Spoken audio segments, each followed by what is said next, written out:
नाजरीन, ਤੁਹਾਡਾ ਵੀਰ ਫਕੀਰ ਆਫਤਾਬ ਭੱਟੀ ਇਸਲਾਮਾਬਾਦ ਨਿਊਜ਼ ਦੇ ਪਲੇਟਫਾਰਮ ਤੋਂ ਹਾਜ਼ਰ ਹੈ। ਅੱਜ ਤੁਹਾਡੇ ਨਾਲ ਤਿੰਨ ਚਾਰ ਗੱਲਾਂ ਕਰਾਂਗੇ।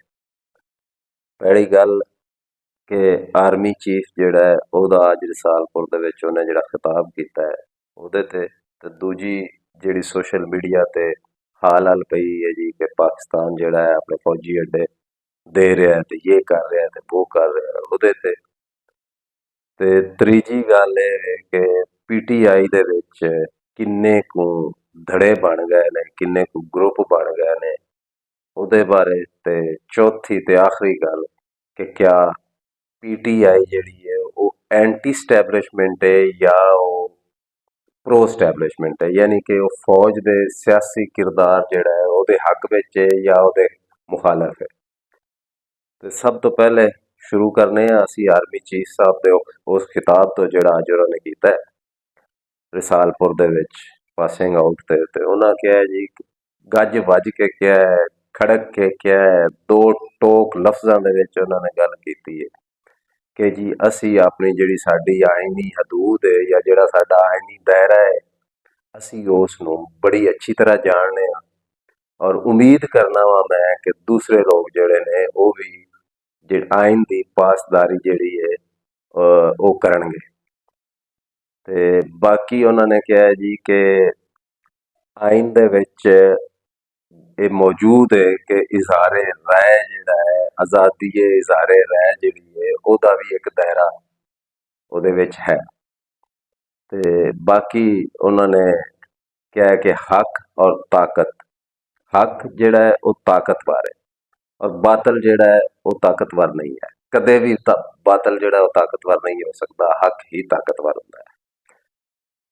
ਇਸ ਤੋਂ ਬਾਅਦ ਆ ਜਾਓ ਤੁਸੀਂ ਦੂਸਰੀ ਗੱਲ ਕਿ ਜਿਹੜੇ ਸੋਸ਼ਲ ਮੀਡੀਆ ਦੇ ਉੱਤੇ ਜਨਾਬ ਹਾਲ ਪਈ ਹੋਈ ਹੈ ਤੇ ਦੁਹਾਈ ਪਈ ਹੋਈ ਹੈ, ਮਾਂ ਸਿਰ ਤੇ ਰੱਖੀ ਹੋਈ ਹੈ ਜਨਾਬ ਐਂਟੀ ਐਸਟੈਬਲਿਸ਼ਮੈਂਟ ਜਿਹੜੇ ਲੋਕ ਨੇ ਉਹਨਾਂ ਨੇ ਕਿ ਜੀ ਪਾਕਿਸਤਾਨ ਦੇ ਵਿੱਚ ਫੌਜੀ ਅੱਡੇ ਜਿਹੜੇ ਨੇ ਉਹ ਦਿੱਤੇ ਜਾ ਰਹੇ ਨੇ ਅਮਰੀਕਾ ਨੂੰ ਔਰ ਇਹ ਕੀਤਾ ਜਾ ਰਿਹਾ ਤੇ ਉਹਦੇ ਤੇ ਅੱਜ ਵਜ਼ਾਰਤ ਖਾਰਜਾ ਨੇ ਬਿਆਨ ਦੇ ਦਿੱਤਾ। ਉਹਨਾਂ ਨੇ ਕਿਹਾ ਜੀ ਕਿ ਤਰਦੀਦ ਕਰ ਦਿੱਤੀ ਉਹਨਾਂ ਨੇ ਕਿਹਾ ਜੀ ਕਿ ਅਸੀਂ ਕੋਈ ਕਿਸੇ ਨੂੰ ਫੌਜੀ ਅੱਡਾ ਨਹੀਂ ਦੇ ਰਹੇ।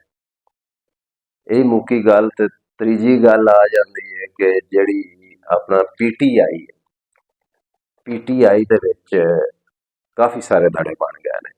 ਇੱਕ ਅਲੀਮਾ ਗਰੁੱਪ ਹੈ, ਉਮਰ ਅਯੂਬ ਗਰੁੱਪ ਹੈ, ਬੈਰਿਸਟਰ ਗੌਰ ਗਰੁੱਪ ਹੈ, ਉਸ ਤੋਂ ਬਾਅਦ ਬੁਸ਼ਰਾ ਬੀਬੀ ਗਰੁੱਪ ਹੈ, ਹਾਮਦ ਖਾਨ ਗਰੁੱਪ ਹੈ।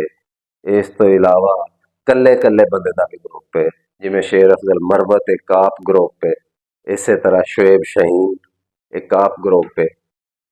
ਮਤਲਬ ਇਹ ਹੈ ਕਿ ਪੀਟੀਆਈ ਬਹੁਤ ਸਾਰੇ ਧੜਿਆਂ ਤੇ ਬਹੁਤ ਸਾਰੇ ਗਰੁੱਪਾਂ 'ਚ ਵੰਡੀ ਚੁੱਕੀ ਹੈ। ਆਖਰੀ ਤੇ ਚੌਥੀ ਗੱਲ ਕਿ ਪੀਟੀਆਈ ਜਿਹੜੀ ਹੈ ਜਾਂ ਇਮਰਾਨ ਖਾਨ ਜਿਹੜਾ ਹੈ ਉਹ ਫੌਜ ਦੇ ਸਿਆਸੀ ਕਿਰਦਾਰ ਦੇ ਹੱਕ ਵਿੱਚ ਜਾਂ ਉਹਦੇ ਮੁਖਾਲਫ ਹੈ। ਇਹਦੇ ਵਾਸਤੇ ਥੋੜਾ ਜਿਹਾ ਸਾਨੂੰ ਮਾਜ਼ੀ ਜਾਣਾ ਪਵੇਗਾ। ਖਾਨ ਸਾਹਿਬ ਦੀ ਜਦੋਂ ਹਕੂਮਤ ਸੀ, ਜਦੋਂ ਇੱਕ ਪੇਜ ਤੇ ਸਨ, ਉਦੋਂ ਖਾਨ ਸਾਹਿਬ ਆਪਣਾ ਬਿੱਲ ਪਾਸ ਕਰਵਾਉਣਾ ਹੁੰਦਾ ਸੀ ਉਹਦੇ ਵਾਸਤੇ ਵੀ ਆਰਮੀ ਚੀਫ ਔਰ DGISI ਫੈਜ਼ ਹਮੀਦ ਨੂੰ ਕਹਿੰਦਾ ਸੀ। ਉਹ ਫਿਰ ਕੋਰਮ ਪੂਰਾ ਕਰਦੇ ਸਨ ਤੇ ਫਿਰ ਚੀਜ਼ਾਂ ਅੱਗੇ ਚੱਲਦੀਆਂ ਸਨ।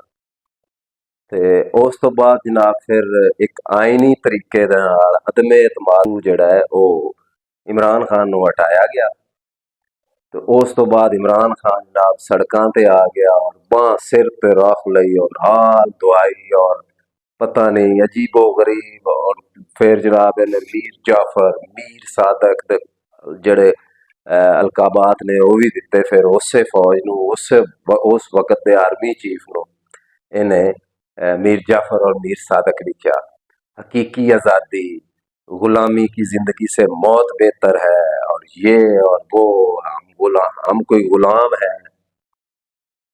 ड्रामा जनाब ਜਿਹੜਾ ਅਜੇ ਤੱਕ ਚੱਲ ਰਿਹਾ ਔਰ ਹੁਣ ਉਹ ਤੁਸੀਂ ਇਹ ਵੇਖੋ ਕਿ ਇਮਰਾਨ ਖਾਨ ਜਦੋਂ ਵੀ ਮੁਜ਼ਾਕਰਾਤ ਦੀ ਗੱਲ ਕਰਦਾ ਹੈ ਜਾਂ ਪੀਟੀਆਈ ਜਦੋਂ ਵੀ ਮੁਜ਼ਾਕਰਾਤ ਦੀ ਗੱਲ ਕਰਦੀ ਹੈ ਤੇ ਉਦੋਂ ਕਹਿੰਦੀ ਹੈ ਜੀ ਕਿ ਅਸੀਂ ਐਸਟੈਬਲਿਸ਼ਮੈਂਟ ਨਾਲ ਗੱਲ ਕਰਾਂਗੇ, ਅਸੀਂ ਸਿਰਫ ਫੌਜ ਨਾਲ ਗੱਲ ਕਰਾਂਗੇ, ਅਸੀਂ ਨੂਨ ਲੀਗ ਨਾਲ ਨਹੀਂ ਕਰਾਂਗੇ, ਅਸੀਂ ਪੀਪਲਸ ਪਾਰਟੀ ਨਾਲ ਨਹੀਂ ਕਰਾਂਗੇ, ਅਸੀਂ ਸਿਆਸੀ ਜਮਾਤਾਂ ਨਾਲ ਨਹੀਂ ਗੱਲ ਕਰਾਂਗੇ, ਅਸੀਂ ਗੱਲ ਕਰਾਂਗੇ ਤੇ ਸਿਰਫ ਫੌਜ ਨਾਲ ਕਰਾਂਗੇ, ਔਰ ਉਹਦਾ ਮੂੰਹ ਬੋਲਦਾ ਸਬੂਤ ਇਹ ਵੇ ਕਿ ਖਾਨ ਸਾਹਿਬ ਨੇ ਆਪਣਾ ਸ਼ਿਬਲੀ ਫਰਾਜ਼, ਉਮਰ ਅਯੂਬ ਤੇ ਅਮੀਨ ਗੰਡਾਪੁਰ ਤੇ ਮੁਸ਼ਤਮਿਲ ਇੱਕ ਕਮੇਟੀ ਵੀ ਬਣਾ ਦਿੱਤੀ ਹੈ, ਜਿਹਦੇ ਵਿੱਚ ਉਹਨੇ ਉਹਨਾਂ ਨੂੰ ਇਹ ਟਾਸਕ ਦਿੱਤਾ ਹੈ ਕਿ ਤੁਸੀਂ ਫੌਜ ਨਾਲ ਗੱਲ ਕਰਨੀ ਹੈ। ਹੁਣ ਸੱਜਣੋ ਤੇ ਮਿੱਤਰੋ, ਤੁਸੀਂ ਆਪ ਫੈਸਲਾ ਕਰਨਾ ਹੈ ਕਿ ਪੀਟੀਆਈ ਜਾਂ ਇਮਰਾਨ ਖਾਨ। ਜ਼ਾਹਿਰ ਹੈ ਇਮਰਾਨ ਖਾਨ ਹੀ ਪੀਟੀਆਈ ਹੈ। ਇਮਰਾਨ ਖਾਨ ਜਿਹੜਾ ਹੈ ਉਹ ਐਂਟੀ ਸਟੈਬਲਿਸ਼ਮੈਂਟ ਹੈ ਜਾਂ ਪ੍ਰੋ ਸਟੈਬਲਿਸ਼ਮੈਂਟ ਹੈ, ਯਾਨੀ ਉਹ ਸਿਆਸਤ ਦੇ ਆਪਣਾ ਫੌਜ ਦੇ ਸਿਆਸੀ ਕਿਰਦਾਰ ਦੇ ਹੱਕ ਵਿੱਚ ਜਾਂ ਉਹਦੇ ਮੁਖਾਲਫ ਹੈ। ਇਹਦਾ ਫੈਸਲਾ ਮੈਂ ਤੁਹਾਡੇ ਤੇ ਸੁਣਨਾ ਵਾ, ਕਮੈਂਟ ਦੇ ਵਿੱਚ ਜ਼ਰੂਰ ਦੱਸਣਾ ਤੇ ਬਾਕੀ ਚੈਨਲ ਨੂੰ ਸਬਸਕ੍ਰਾਈਬ ਕਰ ਲੈਣਾ, ਲਾਈਕ ਕਰ ਲੈਣਾ, ਔਰ ਵੀਡੀਓ ਅਗਰ ਪਸੰਦ ਆਵੇ ਤਾਂ ਇਹਨੂੰ ਸ਼ੇਅਰ ਕਰ ਦੇਣਾ ਤੇ ਕਮੈਂਟ ਦੇ ਵਿੱਚ ਆਪਣਾ ਫੈਸਲਾ ਜ਼ਰੂਰ ਦੱਸਣਾ। ਇਹਦੇ ਨਾਲ ਹੀ ਆਪਣੇ ਵੀਰ ਫਕੀਰ ਨੂੰ ਇਜਾਜ਼ਤ ਦਿਓ।